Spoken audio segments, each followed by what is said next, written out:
Assalamualaikum warahmatullahi wabarakatuh. Bismillahirrahmanirrahim. Alhamdulillahirabbil alamin. Alladzi bi ni'matihi tatimmus shalihat wa bi kufrihi tarkun ni'am wal barakat. Asyhadu an la ilaha illallah wahdahu la syarikalah wa asyhadu anna Muhammadan 'abduhu wa rasuluhu la nabiyya ba'dah. Allahumma salli wa sallim wa barik ala sayyidina Muhammadin sayyidis sadat wa ala alihi wa ashabihi wa man tabi'ahum bi ihsan ila yaumil ma'ad. Qalu subhanaka la ilma lana illa ma 'allamtana innaka antal alimul hakim. Rabbi shrah li sadri wa yassir li amri wahlul 'uqdatam min lisani yafqahu qawli, amma ba'd. Yang kami hormati pengurus DKM Masjid Darussalam, dari ketua sampai dengan staf-stafnya, para tokoh masyarakat, tokoh agama yang insya Allah semuanya dimuliakan Allah Subhanahu wa Ta'ala, dan tak lupa kepada seluruh jamaah hadirin dan hadirat yang hadir pada malam hari ini. Senantiasa mudah-mudahan kehidupan kita selalu diberikan keberkahan oleh Allah Subhanahu wa Ta'ala. Puji syukur kepada Allah Subhanahu wa Ta'ala, alhamdulillah dengan kudrah iradanya pada malam hari ini, di malam yang penuh berkah, di malam Jumat ini, kita masih ditakdirkan oleh Allah Subhanahu wa Ta'ala bisa bersama-sama melaksanakan rangkaian ibadah, baik zikir maupun ibadah-ibadah yang lainnya, termasuk sholat berjamaah dan termasuk tholabul ilmi yang kita laksanakan pada saat ini. Mudah-mudahan senantiasa seluruh rangkaian ibadah kita diterima oleh Allah Subhanahu wa Ta'ala. Salawat beserta salam tak lupa turunkan kehadiran Nabi Agung Muhammad sallallahu alaihi wasallam beserta keluarga, sahabat dan para pengikut-pengikutnya, dan mudah-mudahan kita semua termasuk umat beliau yang akan mendapatkan syafaatnya minad dunya hatal akhirah, amin ya rabbal alamin. Hadirin dan hadirat yang berbahagia, alhamdulillah saat ini kita sudah masuk di bulan Sya'ban. Bulan Sya'ban ini adalah bulan yang diapit oleh dua bulan yang sangat mulia. Yang pertama adalah bulan Rajab, dan bulan yang istimewa yaitu bulan Ramadan. Makanya para ulama sering mengingatkan kepada kita, banyak orang yang kadang lalai, lupa terhadap bulan Sya'ban. Karena apa? Diapit oleh dua bulan, yang satu bulan yang dimuliakan oleh Allah, yang satu merupakan bulan yang sangat istimewa bagi kita sebagai umat Nabi kita Muhammad sallallahu alaihi wasallam. Oleh karena itu sering diingatkan oleh para ulama untuk tetap bagaimana di bulan Sya'ban ini kita bisa istiqomah di dalam menjalankan ibadah kepada Allah Subhanahu wa Ta'ala. Karena bulan Sya'ban ini adalah salah satu bulan yang oleh Rasulullah sallallahu alaihi wasallam pernah mengatakan Sya'ban syahri. Sya'ban adalah bulanku, kata Rasul. Ya, Sya'ban adalah bulan. Kalau Rajab kemarin adalah syahrullah. Kemudian nanti Ramadan adalah syahru ummati. Nah, Sya'bannya adalah bulan Rasulullah sallallahu alaihi wasallam. Makanya dijelaskan di dalam kitab Kanjun Najah Wasurur, di sini dijelaskan anna Sya'banal mukarram minal asyuril mu'azzamah. Sesungguhnya Sya'ban itu adalah bulan yang mulia dari berbagai macam bulan yang dimuliakan atau diagungkan. Ya, syahrun mubarakah, syahrun yang penuh, bulan yang penuh dengan keberkahan. Nah, oleh karena itu kita sebagai umat Islam tentu harus mampu memanfaatkan di bulan Sya'ban ini sebagai penghantar untuk menuju nanti di bulan Sya'ban untuk terus memperbaiki diri kita. Di dalam keterangan yang lain dijelaskan bahwanya Sya'ban adalah tathhirul qalbi, bulan untuk membersihkan hati kita, bulan untuk mensucikan hati kita. Karena apa, Bapak dan Ibu yang kami hormati, penyakit yang ada di dalam hati kita ini jauh lebih berbahaya daripada penyakit fisik. Kalau kemarin di bulan Rajab kita diperintahkan untuk mensucikan badan kita, Maka di bulan Sya'ban ini kita dianjurkan untuk membersihkan, mensucikan hati kita. Karena apa?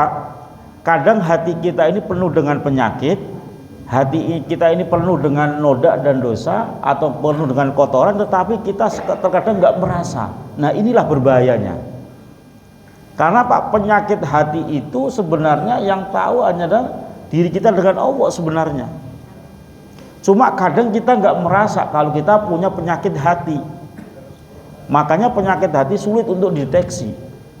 Kalau penyakit badan, ibu-ibu masuk angin gampang, kerokan udah selesai, ya kan? Kita batuk, minum obat, insya Allah sembuh. Tetapi ketika kita punya penyakit hati, nah, kadang kita nggak tahu, yang sakit sendiri aja nggak tahu kalau kita sedang punya penyakit hati. Makanya di bulan Sya'ban ini jadikan sarana untuk apa? Tathhirul qalbi, untuk membersihkan, mensucikan hati kita dari segala penyakit-penyakit hati. Apa itu penyakit hati? Hasud, iri hati, apalagi dendam, apalagi dengki, sombong. Nah, ini bagian dari penyakit hati semua. Terkadang kita punya penyakit hati tetapi kita nggak merasa. Bahkan kadang orang menilai kalau kita sedang punya penyakit hati. Nah, makanya bagaimana caranya kita berupaya untuk membersihkan hati kita dari berbagai macam penyakit hati kita, terutama di bulan Sya'ban ini sebagai sarana tathhirul qalbi, untuk mensucikan hati kita. Nah, kemudian jamaah rahimakumullah, di bulan Sya'ban ini sebenarnya banyak sekali peristiwa yang terjadi di bulan Sya'ban. Tetapi terkadang kita nggak mengetahui apa yang terjadi sebenarnya di bulan Sya'ban. Yang pertama dijelaskan di sini, wasuqa fihil qamaru li Rasulillah sallallahu alaihi wasallam. Bulan Sya'ban ini adalah bulan di mana Rasulullah SAW pernah membelah bulan. Kalau Bapak dan Ibu pernah membaca ilmu secara astronomi, itu bulan ini ternyata sebenarnya terbelah menjadi dua dengan ukuran yang sama. Bulan itu kalau diteliti ternyata terbelah menjadi dua dengan ukuran yang sama. Dan terbelahnya itu karena apa? Dilakukan oleh Rasulullah sallallahu alaihi wasallam. Syuqqa fihil qamar li Rasulillah sallallahu alaihi wasallam. Dibelah bulan itu pada bulan Sya'ban. Ini diantaranya. Makanya Sya'ban adalah syahri. Sya'ban adalah bulanku, kata Rasulullah sallallahu alaihi wasallam. Ini yang pertama peristiwa yang terjadi di bulan Sya'ban. Kemudian ada juga sebagaimana pendapat para ulama, bulan Sya'ban ini juga bulan diturunkannya firman Allah yang berbunyi innallaha wa malaikatahu yusholluna 'alan nabi ya ayyuhalladzina amanu shollu 'alaihi wasallimu taslima. Firman Allah tersebut diturunkan di bulan Sya'ban. Makanya kita di bulan Sya'ban ini dianjurkan untuk memperbanyak sholawat, kepada Nabi kita Muhammad sallallahu alaihi wasallam. Sholawat minimal Allahumma sholli ala Muhammad, Allah sholli alaihi boleh. Kalau mau lebih panjang boleh, atau berbagai macam bentuk sholawat boleh. Ada sholawat nariyah, ada sholawat munjiat, ada sholawat ibrahimiyah, ada sholawat fatih dan sebagainya, boleh. Yang penting kita memperbanyak membaca sholawat. Bapak dan Ibu yang kami hormati, satu-satunya ibadah yang pasti diterima oleh Allah dan tidak ditolak adalah membaca sholawat. Makanya ketika Rasulullah SAW bersabda, man sholla alaiya sholatan wahidah sallallahu alaihi asra. Barang siapa yang baca sholawat kepada Rasulullah SAW satu kali saja, maka Allah akan membalas 10 kali. Ketika Allah menyampaikan demikian, Rasulullah menyampaikan demikian, sahabat bertanya, ya Rasul, apakah termasuk orang yang mendapatkan sholawat satu kali mendapatkan 10 kali, termasuk hati saya enggak ikhlas, hati saya lagi gundah gulana, hati saya lagi gelisah? Kata Rasul, na'am, ya, meskipun hatimu lagi sedih, hati kamu enggak ikhlas ketika mengucapkan sholawat, hati kamu sambil ngambek, lagi marah namanya suaminya, membaca sholawat, tetap mendapatkan pahala 10 kali. Satu kali sholawat. Nah, inilah satu-satunya ibadah yang pasti diterima oleh Allah. Makanya kita memperbanyak sholawat, apalagi di hari Jumat, mulai dari malam Jumat sampai Jumat sore kita perbanyak membaca sholawat kepada Nabi kita Muhammad Sallallahu Alaihi Wasallam. Satu sholawat dibalas menjadi 10, 10 sholawat dibalas menjadi 100, dan seterusnya. Jadi paling tidak sholawat Muhammad itu sudah satu sholawat. Allahumma sholli ala sayyidina Muhammad, satu sholawat. Ibu baca sholawat Naria, satu sholawat. Bapak menjabat sholawat Ibrahim ya kama sholait ala sayyidina Ibrahim wa ala sayyidina Ibrahim, satu sholawat. Nah, satu sholawat akan dibalas 10 kali oleh Allah Subhanahu wa ta'ala. Orang yang mendapatkan balasan 10 sholawat, satu sholawat saja itu luar biasa, apalagi 10. Orang kalau mendapatkan sholawat dari Allah Subhanahu wa ta'ala, satu kali sholawat saja itu pengaruhnya luar biasa dalam kehidupannya, apalagi mendapatkan 10 sholawat. Karena Pak, sholawat itu sebenarnya bentuk kasih sayang Allah yang diberikan kepada umat Nabi kita Muhammad Sallallahu Alaihi Wasallam. Makanya segala sesuatu itu kuncinya ada di sholawat. Kita berdoa, etikanya dimulai dari sholawat. Agar apa? Agar pintu langit terbuka. Kemudian kita berdoa kita sampai ke langit. Kemudian setelah itu akhir doa kita tutup juga dengan sholawat. Agar apa? Doa kita tidak turun lagi, gitu kan? Nah, ini kuncinya sholawat. Makanya kata Rasul, Sa'ban syahri, Sa'ban adalah bulanku. Karena apa? Banyak sekali peristiwa-peristiwa yang terjadi, yang dialami oleh Rasulullah Sallallahu Alaihi Wasallam. Ini yang kedua. Kemudian yang ketiga, yang terjadi di bulan Sa'ban, para ulama ada yang menjelaskan ketika Rasul sholat menghadap ke Baitul Maqdis, kemudian oleh Allah diperintahkan balik lagi masjid menghadap ke Masjidil Haram atau ke Ka'bah. Itu pun juga terjadi di bulan Sa'ban. Nah, inilah makanya peristiwa-peristiwa di bulan Sa'ban itu berkaitan dengan apa yang dilakukan oleh Rasulullah Sallallahu Alaihi Wasallam. Makanya Sa'ban syahri, Sa'ban bulanku. Karena apa? Banyak sekali peristiwa-peristiwa yang terjadi, yang dialami oleh Rasulullah Sallallahu Alaihi Wasallam. Nah, makanya kita sekarang ini di bulan Sa'ban, mari, karena dari bulan Rasulullah, kita harus memperbanyak sholawat kepada Nabi kita Muhammad Sallallahu Alaihi Wasallam. Nah, kemudian yang terpenting adalah selain fa'aksiru minas sholati alaihi ayyuhal ikhwan fi kullil azman, khususan fi syahri nabiyikum Sa'ban wa fi lailatin nisbihi tuqsamu ajalul ibad. Maka perbanyaklah sholawat kepada Nabi kita Muhammad Sallallahu Alaihi Wasallam setiap saat, setiap waktu di bulan Sa'ban, khususnya di bulan Nabi kita itu di bulan Sa'ban. Syukur-syukur Bapak dan Ibu bisa istiqomah sehari 100 kali. Kira-kira bisa nggak sehari 100 kali baca sholawat? Gampang Mas, sholawat 100 kali kan. Kalau bisa istiqomah 100 kali, insya Allah nanti akan banyak kemuliaan atau keistimewaan di dalam kehidupan kita, dengan catatan istiqomah. Nah, kalau nggak istiqomah ya berat juga. Makanya kuncinya ada di istiqomah sebenarnya kan. Seluruh amalia kita berada di istiqomah sebenarnya. Nah, kemudian di bulan Sa'ban ini ada malam nisfu Sa'ban. Nah, malam nisfu Sa'ban ini memang di tradisi di masyarakat kita, idza kana lailatul nisfi min Sa'ban nasakha malakul maut alaihi salatu wassalam kullaman yamutu min Sa'bana ila Sa'bana. Ya, di malam nisfu Sa'ban inilah kita dianjurkan untuk menghidupkan malam daripada malam nisfu Sa'ban. Ya, kenapa kita kok dianjurkan untuk menghidupkan malam nisfu Sa'ban? Karena di malam itulah di sini dijelaskan kullu man yamutu min Sa'bana ila Sa'ban. Seluruh kehidupan manusia akan tercatat di situ. Dari Sa'ban ketemu Sa'ban berikutnya, akhirnya kaitannya dengan panjang umur, kematian seseorang. Summa ilam anna amrahu ta'ala la yubaddalu wa la yughayyaru ba'da ibraji lil malaikati alaihi salatu wassalam. Nah, di malam nisfu Sa'ban itu adalah malam yang termasuk malam yang mulia ba'da Lailatul Qadar, setelah malam Lailatul Qadar. Jadi di antara malam yang mulia di antara setelah malam Lailatul Qadar adalah malam nisfu Sa'ban. Rasulullah SAW pernah menjelaskan, man ahyal layali al khamsa wajabat lahul jannah.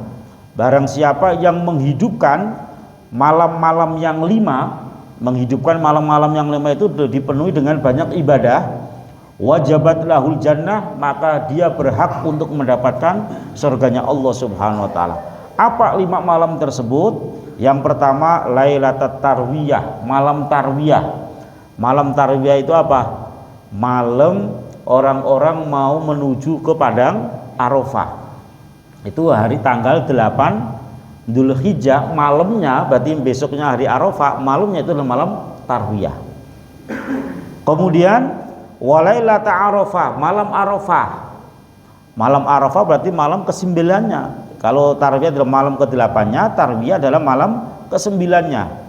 Terus paginya kita puasa Arafah bagi orang yang tidak melaksanakan ibadah haji.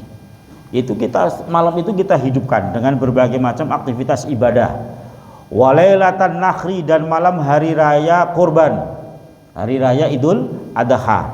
Walailatul Fitri, dan malam Lailatul Fitri yaitu Idul Fitri, dan yang terakhir Walailatan Nisfi min Sa'bana, dan malam nisfu Sa'ban. Itulah malam 5 malam kita dianjurkan oleh Rasulullah SAW untuk dihidupkan dengan berbagai macam aktivitas ibadah. Kita hidupkan malam-malam tersebut dengan ibadah, baik ibadah sunnah, sholat sunnah, tadarus Al-Quran, mengkaji sebuah ilmu, dzikir dan sebagainya. Yang penting kita hidupkan malam tersebut, maka wajabat lahul jannah, orang tersebut berhak untuk mendapatkan surganya Allah Subhanahu wa ta'ala.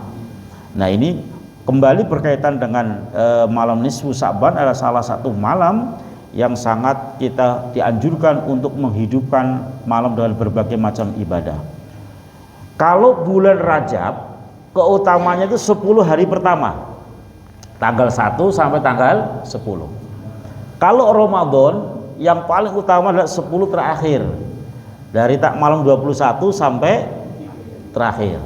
Meskipun 1 bulan itu ibadah terus, tapi ada kekhususan di malam 10 terakhir karena kaitannya dengan Lailatul Qadar. Kalau Sa'ban itu 10 pertengahan, mulai dari tanggal 11 sampai dengan tanggal 20, karena di situ tadi ada Lailatul Nisfi Sa'ban, yaitu malam nisfu Sa'ban. Nah, ini berkaitan dengan keutamaan di bulan Sa'ban. Nah, fadlu Ramadan fil asr akhirah, kemudian kalau fadlu Sa'ban fil asri awsati li ajli lailatin nisfi minhu. Nah, kalau bulan Sa'ban keutamanya ada di 10 pertengahan di dalam bulan Sa'ban. Karena apa? Karena ada nisfu Sa'ban. Nah, selain 5 orang yang menghidupkan malam tadi, yang kata Rasulullah wajabat lahul jannah, maka ada juga 5 malam khamsu layanin la yuraddu fihinna du'a. Ada 5 malam yang apabila digunakan untuk berdoa, doanya tidak ditolak oleh Allah Subhanahu wa taala. Bapak Ibu yakin nggak kalau doa kita pasti dikabul oleh Allah? Yakin, harus yakin. Karena apa? Doa itu pasti diijabah oleh Allah. Cuma bentuk ijabahnya ini yang berbeda-beda. Ada yang diijabah sekaligus, cespleng doanya, doa langsung bisa diijabah. Ada yang doanya mungkin ditunda, tidak langsung diberikan. Atau doanya diganti dengan tidak sesuai dengan permintaan, tapi diganti dengan yang lebih bagus, yang lebih baik lagi. Atau doa kita diberikan kepada anak keturunan kita. Makanya kalau kita menjadi orang yang sukses, menjadi orang yang hebat, jangan sombong. Karena apa? Di situ ada peran doa nenek moyang kita. Di situ ada peran doa orang tua kita, kakek kita, dan seterusnya. Karena apa? Mungkin doa orang tua kita yang belum diijabah di saat hidupnya diberikan kepada anak keturunannya. Makanya ini sebagai manfaat kenapa doa itu kadang diijabahnya nggak langsung. Karena apa? Untuk menguji kesabaran kita sebenarnya. Nah, kalau 5 malam tersebut la yuraddu fihi doa tidak akan ditolak doanya, apa saja? Yang pertama dalam mingguan Lailatul Jum'ah. Itu Lailatul Jum'ah, malam Jumat. Sekarang ini nih, malam Jumat ini perbanyak untuk berdoa. Karena ini termasuk malam la yuraddu doa, doanya tidak akan ditolak oleh Allah Subhanahu wa taala. Kemudian wa awwalu lailatin min Rajab. Kemarin sudah lewat, malam pertama di bulan Rajab. Itu termasuk malam yang la yuraddu doa. Yang ketiga walailatul nisfi min Sya'ban, dan malam nisfu Sya'ban. Nanti sebentar lagi. Walailatul qadri, kemudian yang ketiga adalah malam yang keempat adalah malam Lailatul Qadar, dan yang terakhir yaitu 2 malam hari raya, yaitu hari Idul Fitri dan hari raya Idul Adha. Ini malam-malam yang kita gunakan untuk berdoa. La yuraddu doa kita tidak akan ditolak oleh Allah Subhanahu wa taala. Nah, jika kita nanti di bulan Sya'ban ini masih ada nisfu Sya'ban, maka manfaatkan, pertama hidupkan malam tersebut supaya kita termasuk orang yang berhak mendapatkan surganya Allah Subhanahu wa taala, dan kita memperbanyak berdoa kepada Allah Subhanahu wa taala, karena itu adalah salah satu doa yang doanya tidak akan ditolak oleh Allah Subhanahu wa taala. Nah, doa apa yang dianjurkan oleh Rasulullah berkaitan dengan malam nisfu Sya'ban? Wa qala al-alam asy-syahid al-Wanai rahimahullahu taala fi ma yata'allaqu bi lailatin nisfi min Sya'bana wa ghairiha ka Ramadan. Doa yang dianjurkan di malam nisfu Sya'ban itu sebagaimana doa yang dianjurkan pada malam-malam terakhir bulan Ramadan, yaitu Allahumma innaka afuwun karim tuhibbul afwa fa'fu anni, Allahumma inni as'alukal afwa wal afiyah wal mu'afata ad-daimah fid dini wad dunya wal akhirah. Ini terbanyak doa ini, selain juga doa-doa yang lainnya tentunya sesuai dengan hajat dan keinginan kita masing-masing. Kenapa? Itu malam yang pasti doa kita tidak akan ditolak oleh Allah Subhanahu wa taala. Nah, kemudian agar doa kita ini diterima oleh Allah Subhanahu wa taala, tidak ditolak oleh Allah Subhanahu wa taala, maka jangan sampai kita termasuk orang-orang yang doanya tidak dijabah oleh Allah Subhanahu wa taala. Ya. Doanya tidak diterima oleh Allah Subhanahu wa taala. Nah, siapa saja orang yang doanya tidak diterima oleh Allah Subhanahu wa taala di malam nisfu Sya'ban? Nah, ini yang harus kita perhatikan. Nanti kalau memang ada dalam diri kita, maka tadi di awal saya sampaikan, mari terlebih dahulu tathhirul qalbi. Kita sucikan hati kita, sucikan bersihkan hati kita dari berbagai macam kesalahan-kesalahan atau penyakit-penyakit yang ada di dalam, penyakit-penyakit hati yang ada di dalam diri kita.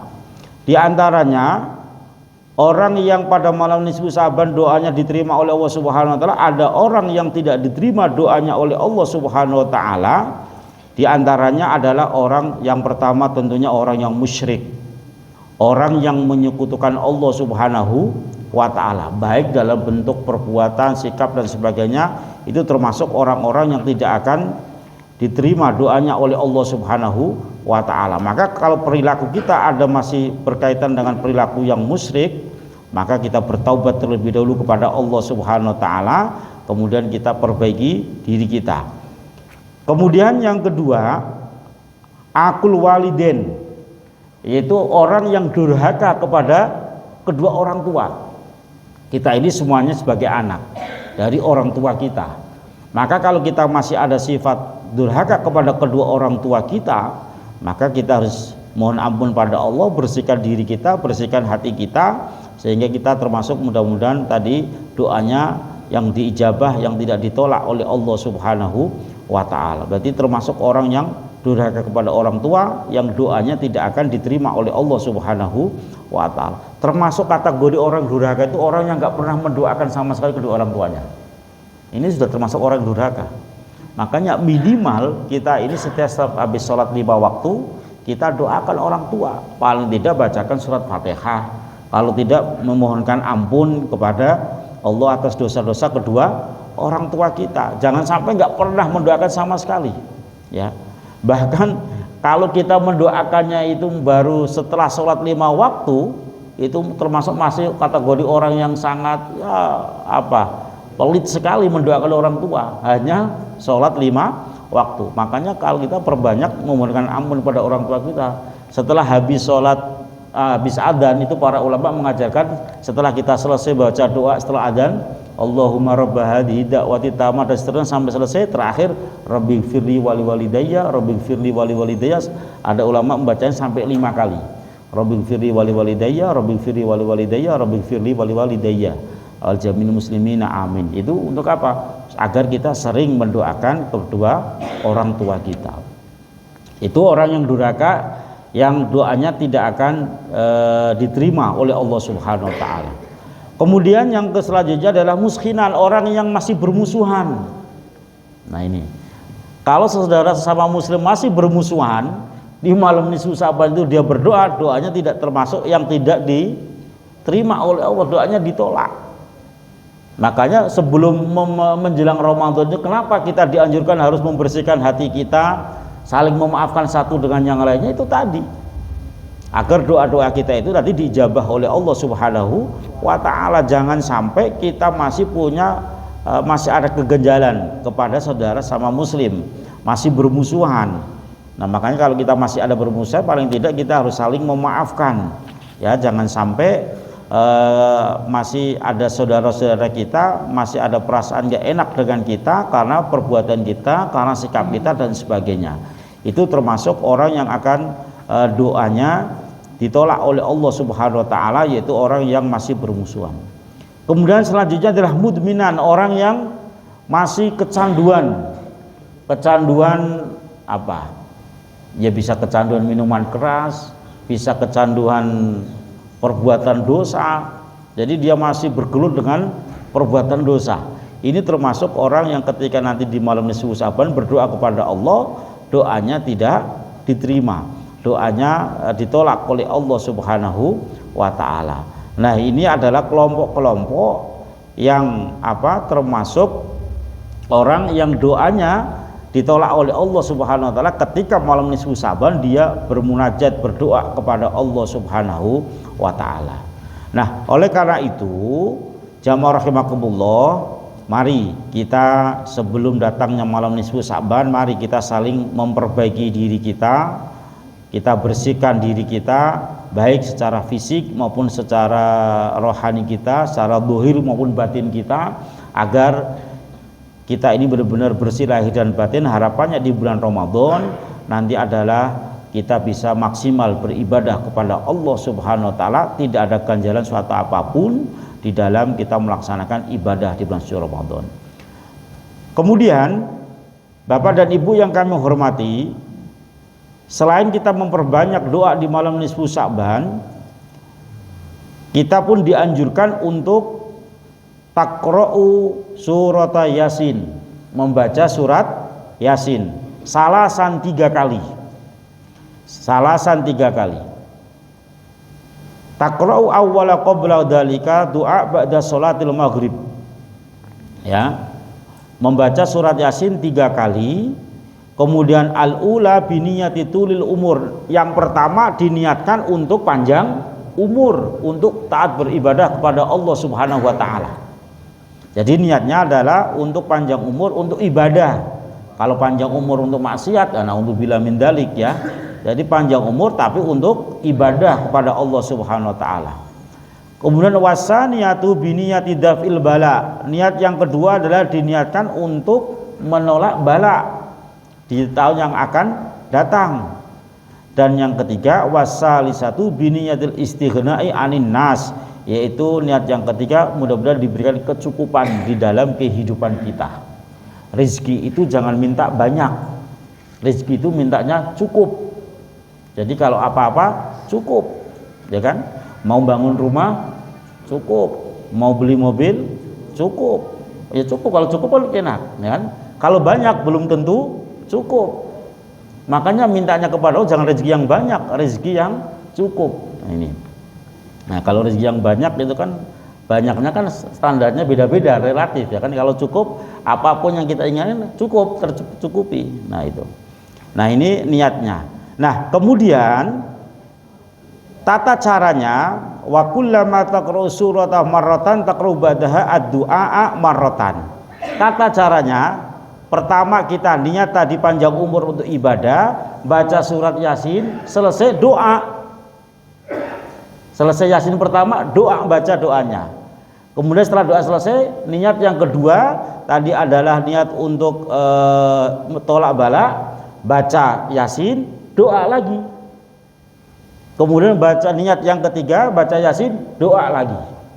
Jadi baca Yasinnya 3 kali, doanya 3 kali. Tata caranya begitu.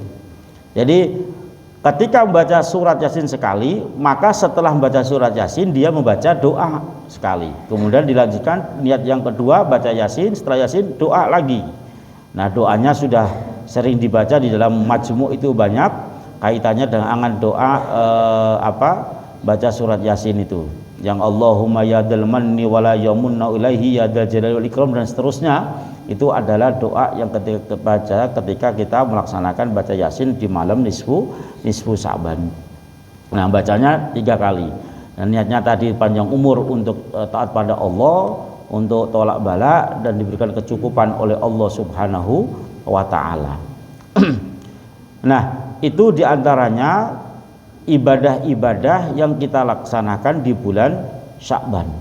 Nah, makanya di bulan Sya'ban ini kita mencoba bagaimana untuk mempersiapkan diri kita menghadapi bulan Ramadan, yang tentunya tadi dimulai dari membersihkan hati kita dari berbagai macam penyakit hati, kemudian kita bersihkan diri kita dari segala noda dan dosa, baik berkaitan dengan sesama manusia atau dosa kita kepada Allah Subhanahu wa taala.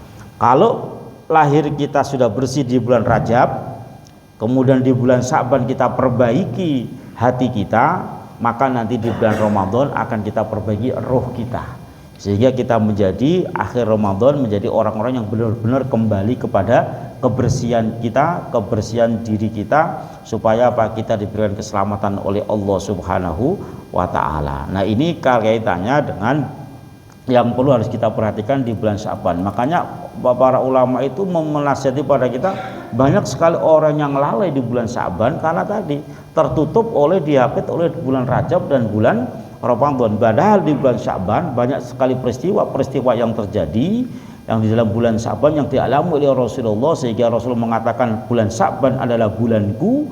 Kita memperbanyak untuk memperbaiki diri kita. Nah, kemudian para bapak dan ibu yang kami hormati, begitu juga kita dianjurkan di bulan Sya'ban berzikir apa? La ilaha illa anta subhanaka inni kuntu minadh-dhalimin. Itu dibaca sebanyak-banyaknya, ya, minimal 75. Habis sholat 75. Kalau lebih banyak lebih bagus, lebih baik lagi. Karena apa? Ini sebagai bentuk untuk membersihkan diri kita, membersihkan hati kita dari berbagai macam perbuatan zalim yang pernah kita lakukan. La ilaha illa anta subhanaka inni kuntu minadh-dhalimin. Itu saya kira sering kita baca, sehingga kita hanya mengingatkan kembali, karena apa, itu termasuk doa-doa yang dibaca oleh para nabi-nabi terdahulu kaitannya dengan zikir tersebut, karena itu merupakan pengakuan kita sebagai hamba Allah. Kadang kita ini masih berbuat dolim, baik yang disengaja apalagi kadang yang tidak disengaja, banyak sekali perbuatan dolim kita. Maka untuk membersihkannya memperbanyak zikir la ilaha illa anta subhanaka inni kuntu minadh-dhalimin pada malam nisfu Sya'ban, ya, pada malam nisfu Sya'ban sebanyak-banyaknya, ya, ada di hurufi hisabil jumali wa huwa adadun khamsun wa sab'una wa thalathumi'atin wa alfani. Itu banyak sekali berkaitan dengan amaliyah tersebut. Nah, inilah Bapak dan Ibu jamaah rahimakumullah, sehingga kita manfaatkan mumpung kita masih di awal bulan Sya'ban, ya, kita mengingatkan kembali bagaimana di bulan Sya'ban ini banyak sekali peristiwa yang terjadi di dalam kehidupan Rasulullah SAW untuk mengingatkan kepada kita bahwasanya di bulan Sya'ban ini adalah bulan yang termasuk yang penuh keberkahan. Maka kita hidupkan malam nisfu Sya'ban terutama, dan pada umumnya di setiap malam kita untuk banyak beribadah kepada Allah Subhanahu wa taala, berzikir tadi la ilaha illa subhanaka inni kuntu minadh-dhalimin, dan termasuk zikir-zikir yang lainnya. Karena apa? Agar hati kita dibersihkan oleh Allah Subhanahu wa taala. Nah, kalau syukur-syukur ada lagi baca surat Ad-Dukhan, baca surat-surat yang lainnya, itu kalau lebih banyak lagi. Tapi paling tidak hal-hal yang paling pokok tadi, diantaranya memanfaatkan momentum Sya'ban ini sebagai sarana untuk tadhhirutul qalbi, membersihkan hati kita dari berbagai macam penyakit hati, baik mulai dari sifat-sifat yang tercela yang kaitan dengan dalam hati kita, hasud, dendam dan sebagainya, itu harus dihilangkan dalam diri kita. agar diri kita yang benar-benar bersih lahir dan batin kita. Saya kira ini saja yang dapat saya sampaikan pada kesempatan malam hari ini. Kurang lebihnya mohon maaf. Wallahul muwaffiq ila aqwamit thoriq. Wassalamualaikum warahmatullahi wabarakatuh.